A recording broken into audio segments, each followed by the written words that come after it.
안녕하십니까. 사주상담가 이기호입니다. 오늘은 전공 심화과정, 지금까지 배웠던 것은 전공 기초과정이고, 그리고 전공 심화과정 첫 번째 시간이 되겠습니다. 그러니까 제가 사주 강좌를 1년 넘게 이렇게 했었는데요. 그 1년 넘게 했던 그 사주 전공 기초과정 그 강좌는 그 완벽한 사주 명리학의 이론이라고 말하기는 좀 어렵고요. 물론 그 정도만 하더라도 사람들을 이제 상담은 할 수 있다고 생각을 합니다. 제가 지금까지 강의했던 그 내용만으로도 어느 정도 상담이 가능하다. 이렇게 말씀을 드릴 수 있지만, 일단 이 사주 명리학이라는 것이 사람의 그 운명을 논하는 그런 학문이잖아요. 그렇기 때문에 어설프게 알면 안 되고 완벽하게 공부해야 되지 않을까. 그렇게 생각을 하는데, 이 전공 심화 과정은 제가 그 1년 동안 강의했던 그 과정에서 부족한 부분을 자세하게 채워준다. 이렇게 생각을 하시면 되겠습니다. 그래서 제가 전공 기초 과정과 전공 심화 과정을 나눠서 강의하는 이유는 바로 그 학습의 효율성 때문입니다. 이 사주 명리학처럼 방대한 양의 그런 내용을 담고 있는 학문은 처음서부터 차근차근 하나하나 격파해 나아가갖고 끝에 가서 아주 끝을 보겠다. 이런 식으로 하면 진도가 나가기 힘들죠. 그래서 처음서부터 끝까지는 일단 한번 훑어봐요. 대충 한번 훑어보고 그 다음에 다시 처음으로 와서 자세하게 나가는 거죠. 이런 식으로 반복해서 공부하는 것이 그 학습에 있어서 효율적이다. 이렇게 볼 수 있습니다. 그래서 이 전공 심화 과정을 공부를 하시면 이 사주 명리학에 있어서는 상당한 수준에 오를 수 있다. 이렇게 제가 장담할 수 있습니다. 그래서 저도 그 강좌를 하면서 공부를 하고, 그리고 여러분도 같이 공부를 하면서 우리 모두 이 사주 명리학의 그 고수가 될 수 있도록 한번 공부를 해보도록 하겠습니다. 그러면 오늘은 첫 번째 시간으로 명리학 입문이 되겠어요. 이 전공 심화 과정은 전공 기초 과정을 다 공부하신 분이 들으셔야 됩니다. 그래서 기본적인 내용은 모두 알고 계실 것이다. 이렇게 생각을 하고 강의를 진행하겠습니다.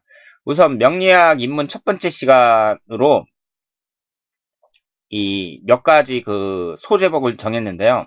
우선 첫 번째가 그 한자 안에 정답이 있다. 그래서 한자에 대한 말씀을 우선 드리고 이 명리학 얘기를 하도록 하겠습니다. 지금 그 우리나라에서 명리학을 강의하시는 분들이 상당히 많아요. 그리고 명리학에 관련된 사주 명리학에 관련된 책도 수도 없이 많습니다. 이런 분들이 그 강의하는 내용을 보면 뭐라고 말씀을 하시냐면 한자를 몰라도 된다. 천간지지 22자만 알면 이 사주 명리학은 얼마든지 공부할 수 있으니까 한자를 몰라도 전혀 걱정이 없다. 이렇게 말씀을 하십니다. 그리고 예전에 나왔던 책들은 진짜 뭐 50년대, 60년대, 70년대 나왔던 책들은 일반 소설책만 봐도 한자가 많이 적혀 있었거든요. 그리고 신문도 한자가 많았어요. 그런데 요즘에는 그 한글 전용으로 다 돼 있습니다. 한자를 찾아보기가 힘들어요. 그런데 이 다른 사람들도 아니고 그 사주 명리학을 가리킨다는 사람들이 한자를 많이 알아야 된다. 그 한자를 알지 못하면 사주명리학을 공부하기가 어렵다. 이렇게 말하는 사람은 제가 그 한 명도 못 만나봤습니다. 그런 사람은 한 명도 못 봤고 보긴 봤어요. 그 한두 명 보긴 봤는데 대부분의 사람들은 그 한자를 몰라도 된다. 이렇게 얘기하고 있습니다. 그러면 그 사람들이 왜 그렇게 얘기를 하냐면요. 한자를 많이 알아야 된다. 이렇게 얘기를 하면 사람들이 안 올까봐 겁이 나는 거예요. 그러니까 자기 강좌를 많이 들어야 그 자기가 이제 돈도 벌고 책도 팔고 팔 수 있고 그런데 어렵다는 말을 하면 사람들이 멀리할 수밖에 없거든요. 그래서 뭐 한자는 22자만 알면 된다. 뭐 이런 식으로 얘기를 하는 것 같은데요. 이 사주 명리학을 이제 깊게 공부하시려면 한자를 많이 알아야 됩니다. 한자를 많이 알아야 돼요. 우리가 뭐 한글 전용이다 아니면 한자 혼합해서 써야 된다 이렇게 서로 막 논쟁하고 그러잖아요. 그런데 한글 전용을 주장하는 사람들이 뭐라고 주장을 하냐면 그 일반인들은 한글만 공부를 하고 한자를 전문적으로 공부하는 사람, 그런 전문가들은 따로 키우면 되지 않느냐, 뭐 이런 식으로 주장을 하거든요. 그런데 이 사주 명리학을 공부하는 사람들은요, 준한문 전공자라고 생각을 하시면 돼요. 그러니까 한문 전공자나 마찬가지라고 생각을 하시면 됩니다. 왜냐하면 이 사주 명리학이라는 학문이 중국에서 왔잖아요. 중국에서 왔고, 그리고 한자 문화권에만 있는 학문입니다. 동북아시아, 한국, 중국, 일본, 이 한자 문화권에만 사용되고 있는 것이 바로 이 사주 명리학이에요. 그래서 한자를 모른다. 한자는 몰라도 된다. 이것은 대단히 잘못된 거라고 생각을 합니다. 그리고 그 성명학 얘기를 하고 싶은데요. 사람들이 이름을 지을 때 제가 알기로는 한자를 사용하지 않고 한글로만 짓는 이름도 있어요. 그리고 한자는 필요 없다. 뭐 이렇게 주장하는 사람들도 있고 그런데 제 생각에는 그렇습니다. 그 한글로만 이름을 짓는다는 것이 어떤 체계를 갖고 있는 건지 자세히는 제가 알지 못하거든요. 그런데 그 성명학이라는 것도 중국에서 왔잖아요. 다 이 한자 우리가 배우고 있는 이 명리학이나 성명학이나 이런 것들이 모두 중국에서 왔고 그리고 우리가 지금 사용하고 있는 한 이름이 다 한자거든요. 그러니까 대한민국이라는 나라 이름도 한자고 대부분의 사람들의 그 이름도 한자란 말이에요. 그러면 우리 자식들 이름을 짓는다, 뭐 신생아들의 이름을 짓는다 그럴 때 어떻게 한자를 무시할 수 있는지 그게 이해가 안 가고요. 이 성명학 이론들이 모두 한자와 관련된 것들이에요. 그래서 용신에 해당되는 한자를 넣어야 되고 이 한자는 몇 획이 들어가야 되고 뭐 이런 식으로 나오는데 그렇기 때문에 당연히 이름도 한자로 지어야 된다고 생각을 합니다. 그리고 이 한자 안에요. 한자 안에 정답이 있어요. 한자 안에 정답이 있습니다. 지금 이 사주 명리학 용어를 보시면 이 비견이라는 말이 있잖아요. 그냥 한글로 비견 이러면 이해를 못 하거든요. 이 한글이라는 것은 소리를 나타내는 문자예요. 그 안에 뜻이 없습니다. 그러니까 한글 이렇게 써놓으면 비견 이렇게 써놓으면 이 비견이 뭔지 몰라요. 그러니까 부자 그러면 돈 많은 부자인지 아버지와 아들을 말하는 건지 모르잖아요. 그런 식으로 한글만 써놓으면 무슨 뜻인지 모릅니다. 이 비견은 어깨견자거든요. 어깨를 견줄 수 있는 사람. 그러니까 형제, 자매나 친구 이런 걸 나타내죠. 상강 그러면 간을 상하게 하는 거잖아요. 그럼 상간이 많으면 당연히 간을 극하니까 여자 입장에서 상간이 많으면 남편 운이 안 좋다. 이렇게 볼 수가 있죠. 그러니까 한자를 알아야 우리가 쉽게 이해를 할 수 있다는 거죠. 그런데 사람들 보고 천간지지 22자만 알면 된다. 이렇게 광고를 하면서 사람들을 끌어들이는 것은 너무 무책임한 게 아닌가. 그렇게 생각을 합니다. 그래서 한자는 많이 알면 알수록 좋다. 이렇게 생각을 하고요. 그렇다고 해서 그러면 나 한자 모르는데 그럼 명리학 공부하지 말아야겠다. 이렇게 생각할 필요는 없고 일단은 명리학 공부를 하시면 공부하시면서 나오는 그 단어라든가 이런 것은 한자로 알아둘 필요가 있지 않을까. 그렇게 생각을 합니다. 그리고 제가 그 천자문 강의를 하고 있잖아요. 지금 13강까지 올려놨는데 그 하루에 16자씩 하니까 한 60강 정도 하면은 거의 끝나거든요. 그래서 60강 정도 하면 되는데 그 천자문을 보면서 한자 공부를 하는 것도 좋습니다. 제가 이 고정 강의를 왜 하냐면요. 여기에 대해서 한번 생각을 해볼 필요가 있어요. 예전에 우리 선비들은 사서삼경이라는 그 책을 다 공부를 했잖아요. 그리고 사서삼경을 공부하기 전에 일단 천자문부터 시작해서 뭐 소학원회라든가 뭐 명심보감이라든가 이런 걸 공부하고 이제 사서삼경을 공부한 거죠. 그런데 이 사서삼경이라는 게 뭐 노노, 맹자, 중용 뭐 이런 책인데 맨 마지막에 그러니까 사서 상경 중에 그 책을 다 공부하고 맨 마지막에 공부하는 게 주역이었어요. 이 주역을 학문의 완성 그래갖고 나머지 앞에 있는 거 논어 대학 중용 뭐 이런 거 다 공부하고 맨 나중에 이 주역을 공부했습니다. 이 주역을 공부하신 분들은 아시겠지만 그 일종의 점을 치는 그런 학문이잖아요. 물론 거기에 깊은 뜻이 있지만 그러니까 옛날 사람들은 이 역학이라는 것을 존중한 거죠. 이 공부를 하기 위해서는 기본적으로 뭐 논어나 맹자나 이 정도는 공부를 해야 된다. 그래서 다 공부를 하고 마지막으로 그 주역을 공부를 했습니다. 그런데 요즘에는 그냥 공부하잖아요. 그 취미로 그 사주명리학이나 뭐 주역이나 그냥 내가 하고 싶으면 하거든요. 앞선 단계 없이 앞에 무슨 공부를 하면 앞에 무슨 공부를 해야 된다. 그 전에 무슨 공부를 해야 된다. 이런 것 없이 그냥 이제 그 주역이나 뭐 사주명리학을 공부를 합니다.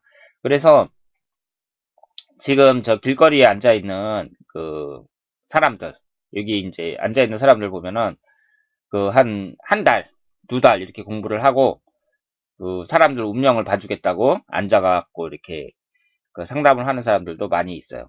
제가 일전에 지방에 한번 갔었는데 그 지방의 그 바닷가에 그 지방이 이제 지방 구체적인 도시를 말하면 또 그 도시 이미지가 훼손될까봐 그냥 지방의 그 중소도시인데 바다가 있거든요. 바다에 그 포장마차가 쫙 있고 사람들이 이제 거기서 사주 상담을 보는 거예요. 수십 개가 있습니다. 이게 해변이 쭉 펼쳐져 있거든요. 그런데 그러면 옷이라도 잘 입든가. 완전히 노무자 타입이에요. 노무자. 옷도 아주 지저분합니다. 수염도 안 깎았어요. 사람들이. 그 얼굴도 깨끗하게 하지 않고 완전히 딱 보면은 무슨 그 잡일하다 온 사람들처럼 그렇게 앉아가지고 사주 봐주겠다고 거기에다가 뭐 간상, 명리학 뭐 이런 거 막 적어놓고 그러고서 앉아 있는 거예요. 그러니까 그런 사람들이 이렇게 많고 그러니까 사람들이 흔히 생각하기에 이 명리학이라는 것을 좀 그 낮춰보는 그런 성향이 생기지 않았을까 이렇게 생각을 합니다. 그런데 사실은 이 사주 명리학이라는 학문을 그 한번 심각하게 생각해 보면은요. 그 사람들의 인생 중대사에 대해서 논하는 거란 말이에요. 그렇죠? 그렇기 때문에 이것처럼 존귀한 학문이 없다. 그렇게 생각을 합니다. 그래서 이 사주 명리학을 공부하시는 분은 마음 씀씀이도 잘 쓰셔야 돼요. 그리고 인격적으로도 그 어느 정도 그 사람이 인격적으로도 그 훌륭한 사람이어야 되고 그리고 이 고전 같은 거 뭐 논어라든가 대학이라든가 이런 고전 같은 것도 좀 즐겨 읽어야 되지 않을까 그렇게 생각을 합니다. 그래서 제가 일단은 그 사주명리학 공부하기 전에 이 한자에 대한 중요성 이 점을 꼭 말씀을 드리고 싶은데요. 이 한자라는 것은 그 많이 알수록 좋다 이렇게 말씀을 드리고 그리고 내가 이 사주명리학을 공부해서 진짜 전문가로 프로 전문가로 한번 그 나서고 싶다 이런 사람들은 그 한자 공부를 열심히 하시기 바랍니다. 자, 그러면 이 역이라는 것에 대해서 한번 보도록 하겠습니다. 우리가 흔히 말하기를 역, 역학, 명리학, 점, 사주 이런 식으로 막 얘기를 하잖아요. 그러니까 이게 이제 개념 정리가 잘 안 돼 있는 거예요. 역이라는 게 사실 그 뭐 물리학, 그 이공계 대학에서 배우는 데에서도 역학이라는 말을 쓰거든요. 그런데 사람들이 흔히 말하기를 뭐 역이 어떻고 역학이 어떻고 사주가 어떻고 막 헷갈린단 말이에요. 이런 말 저런 말 막 쓰니까. 그러면 우리가 흔히 사용하는 이런 말들에 대해서 한번 개념 정리를 해보자고요. 지금 이것이 바로 역이라는 한자입니다. 이 한자는 날일자하고 달월자가 합성된 말이에요. 그리고 이게 바뀔 역자거든요. 그러면 제가 한자 안에 정답이 있다고 했잖아요. 그러면 이 역이라는 한자는 한자를 이제 풀어봤을 때 이게 해를 나타내고 이게 달을 나타내니까 달과 해와 달의 바뀜 현상 이것을 역이라고 말을 할 수가 있죠. 그러니까 여기에는 그 해하고 달만 나왔지만 뭐 별이라든가 뭐 여러 가지도 다 포함이 되겠죠. 그래서 일월성신의 바뀜 현상을 역이라고 한다. 이렇게 볼 수가 있습니다. 그러면 우리가 명리학이라고 하는데 이 명리학이라는 건 뭐냐? 이 명이라는 것이 운명을 나타내잖아요. 그리고 이 이라는 것은 무슨 이론, 이치 뭐 이런 걸 나타내거든요.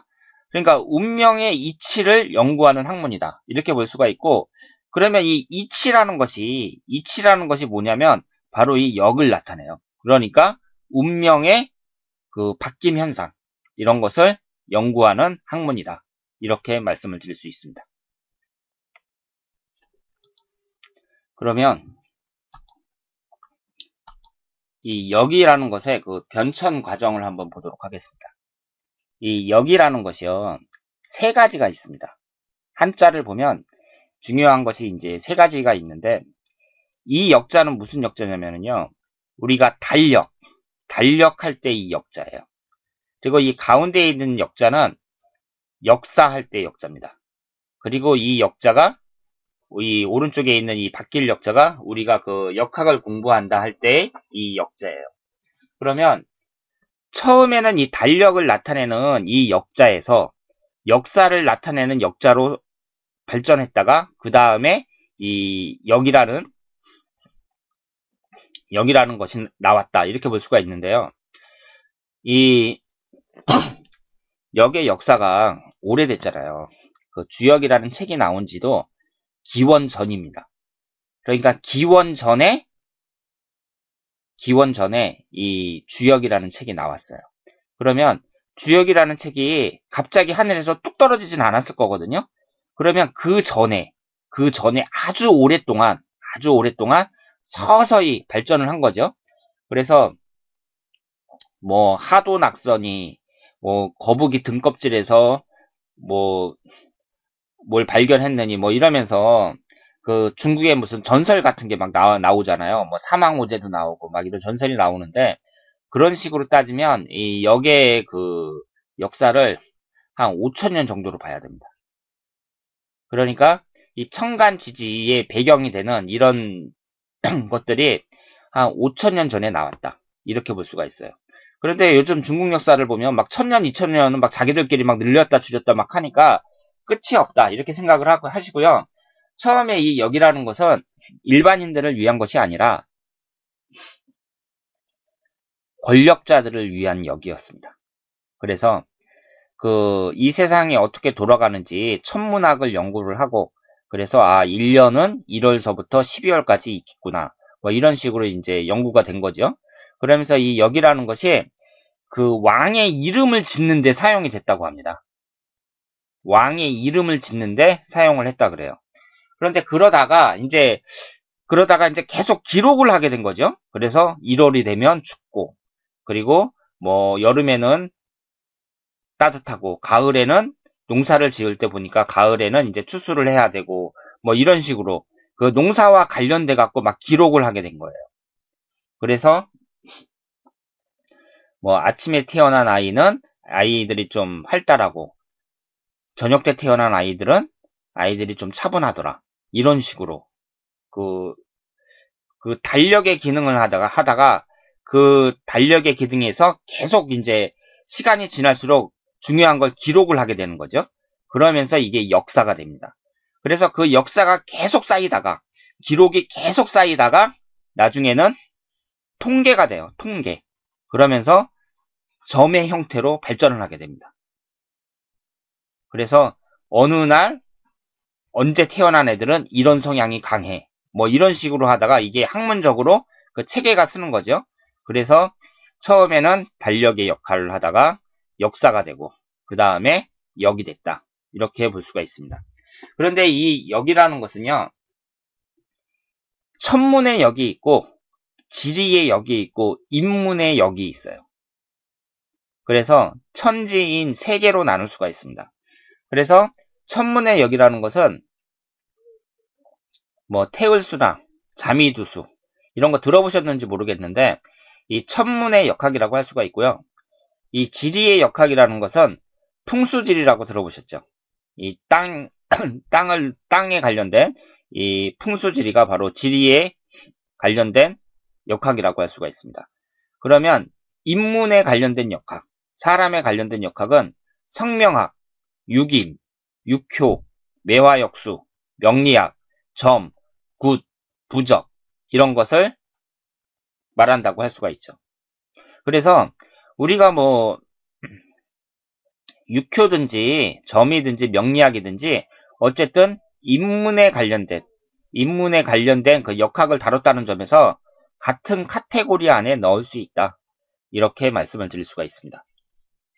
그러면 이 역이라는 것이 다른 철학이나 종교 등과 어떤 차이가 있는지 한번 보도록 하겠습니다. 우선 우리가 그 역학, 역술 이런 말을 하는데요.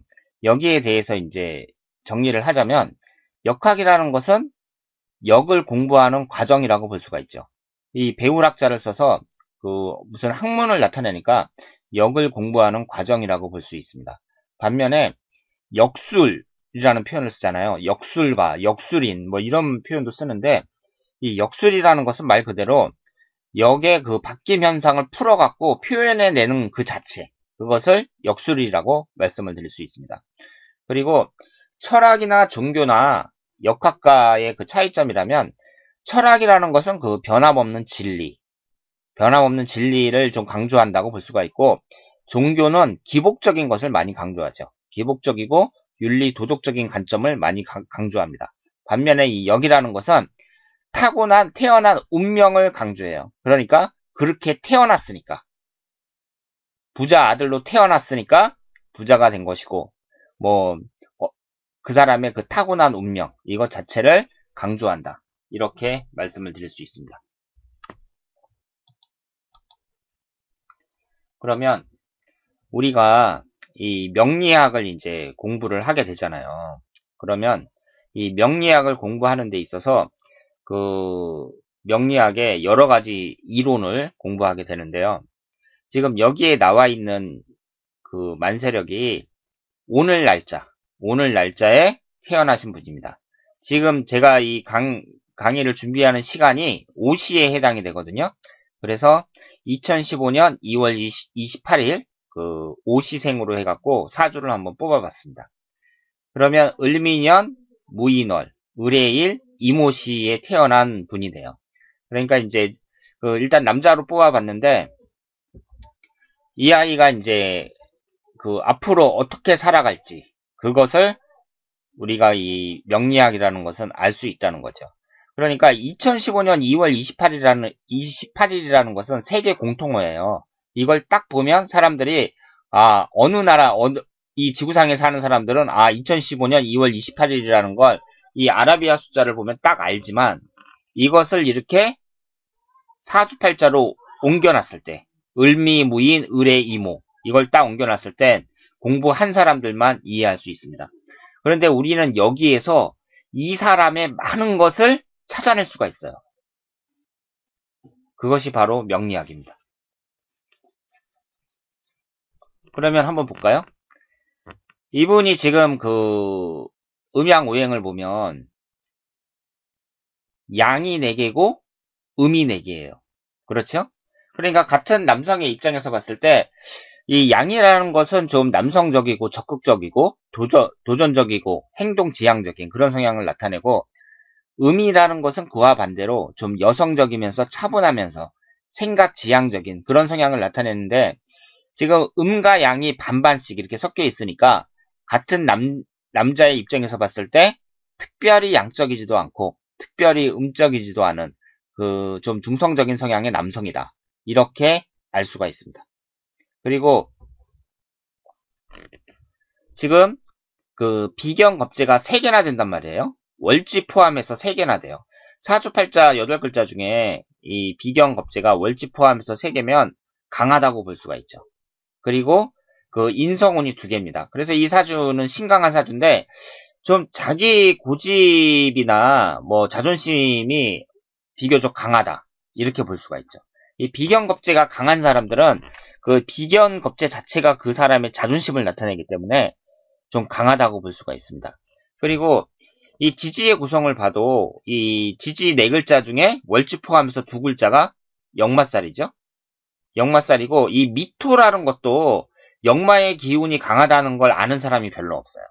그냥 진술충미, 화개살 이렇게만 알고 있지 이 미토가 역마의 기운이 강하다는 걸 아는 사람은 많지가 않습니다. 그러니까 지금 이 아이는, 오늘 태어난 이 아이는 역마살이 강하다고 볼 수가 있어요.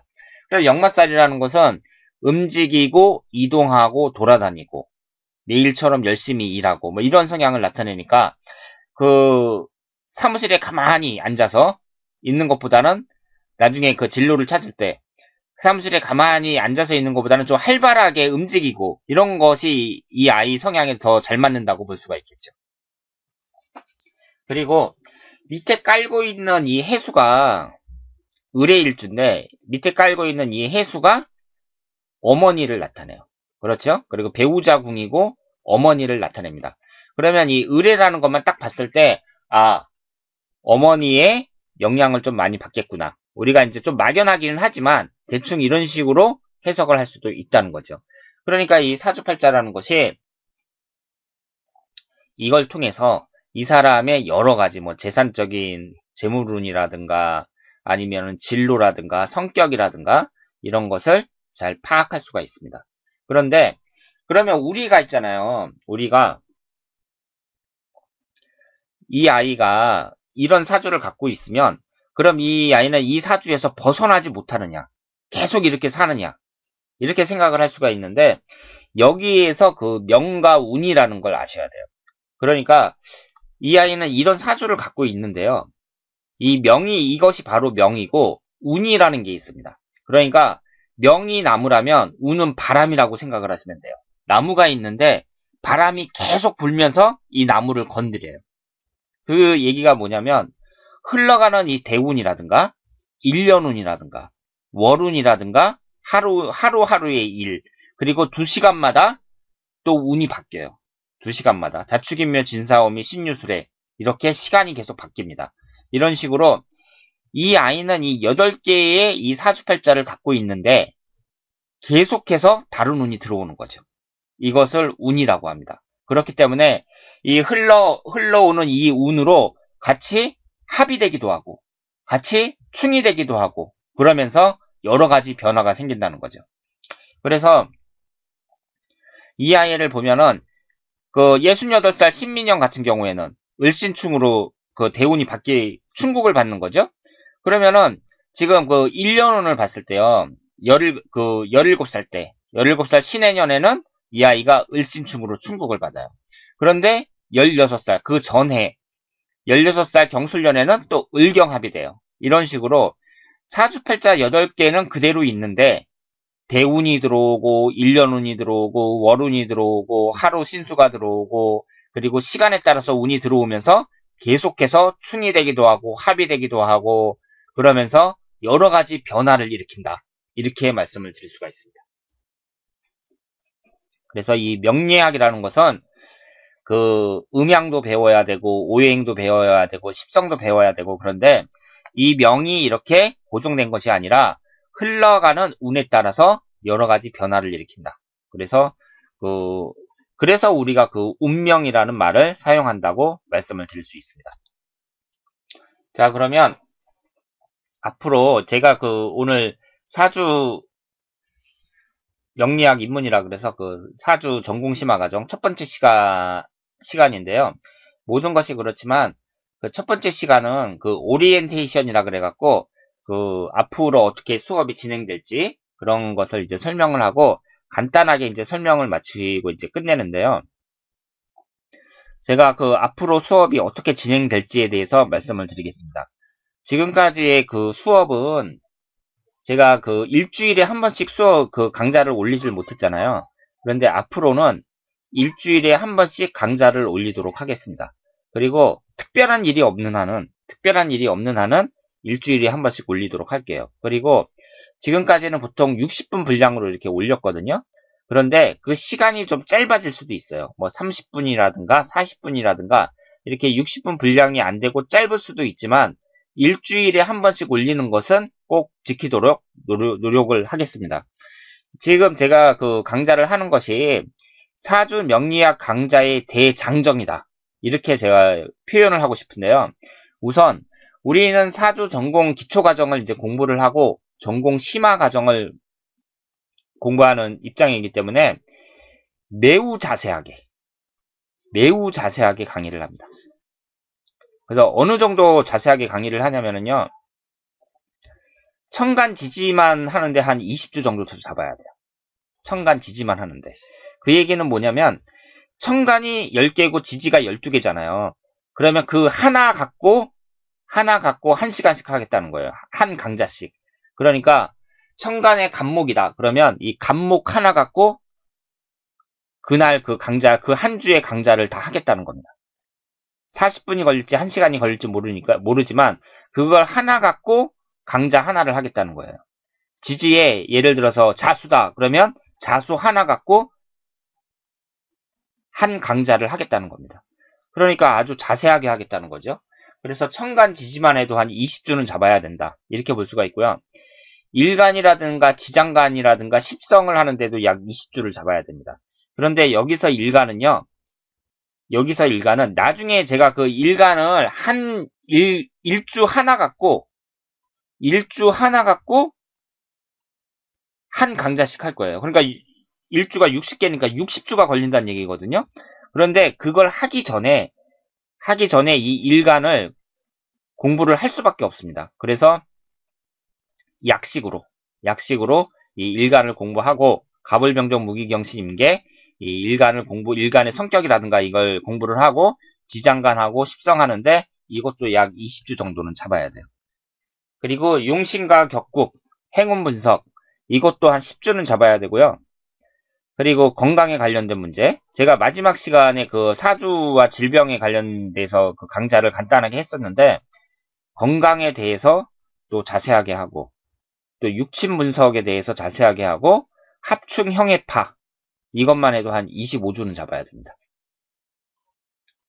그러니까 합이나 충 같은 것도 아주 자세하게 하겠다는 거죠. 그러니까 천간의 갑경충, 천간에 있는 충과 지지에 있는 충은 어떻게 다른가?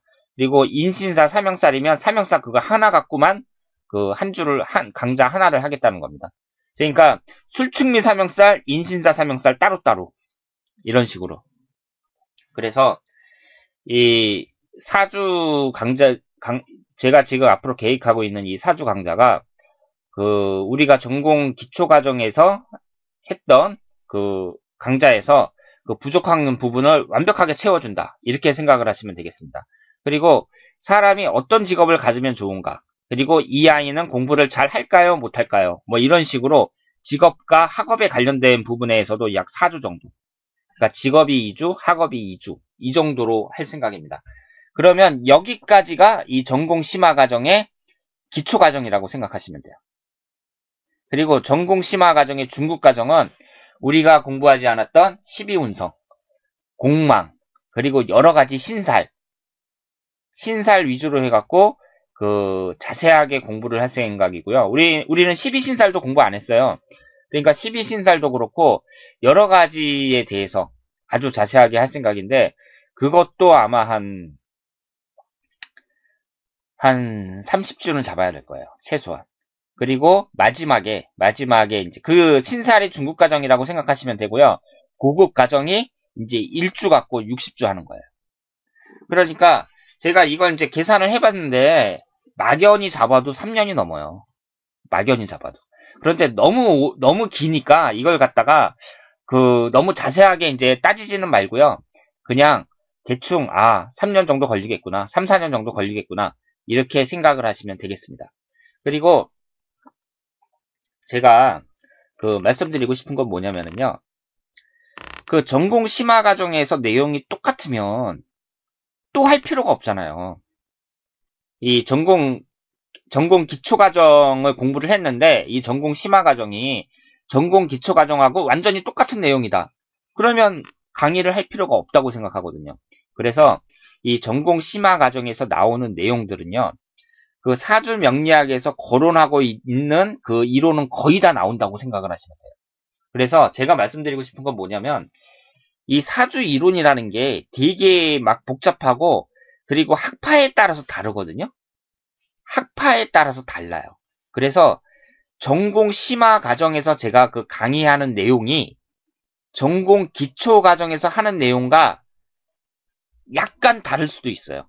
그러니까 어떤 부분에 있어서 뭐 천간이면 천간, 지지면 지지, 아니면 지장간이면 지장간 이런 데 있어서 기본적인 원리는 다 똑같은데 약간 다른 내용이 나올 수도 있습니다. 그럼 거기에 대해서 전공 기초 과정에서는 하고 왜 내용이 다르냐 이렇게 이제 말씀을 하실지도 모르는데요. 그 학파의 주장이 워낙 다양해 갖고요.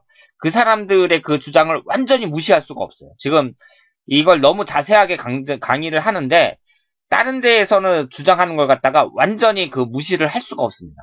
그래서 강의를 하는 과정에 있어서는 기초 과정에서 나왔던 내용과 약간 다를 수도 있다.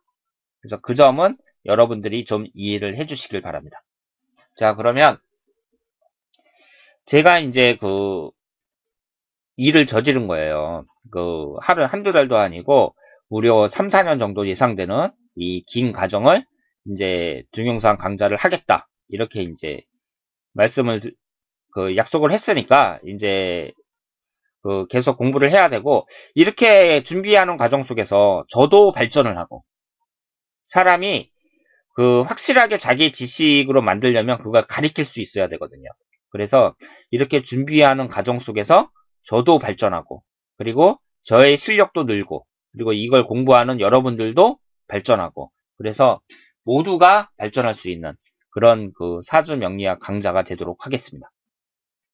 자, 그러면 다음 시간에는 이제 역의 역사라고나 할까? 뭐 당나라 때에는 무슨 역이 나오고 송나라 때에는 무슨 역이 나오고 뭐 서자평이라는 사람이 등장을 하고 심효첨이라는 사람이 무슨 책을 쓰고 막 이런 얘기를 할 거예요. 그리고 이제 본격적인 명리학, 뭐 천간지지 뭐 이런 것은 한 다다음 주 정도부터 시작이 되지 않을까 이렇게 생각을 합니다. 자, 그러면 앞으로 훌륭한 강의를 위해서 여러분이나 저나 같이 노력을 해야 된다. 이렇게 말씀을 드리고요. 다음에 더 좋은 강의로 찾아뵙도록 하겠습니다. 대단히 감사합니다.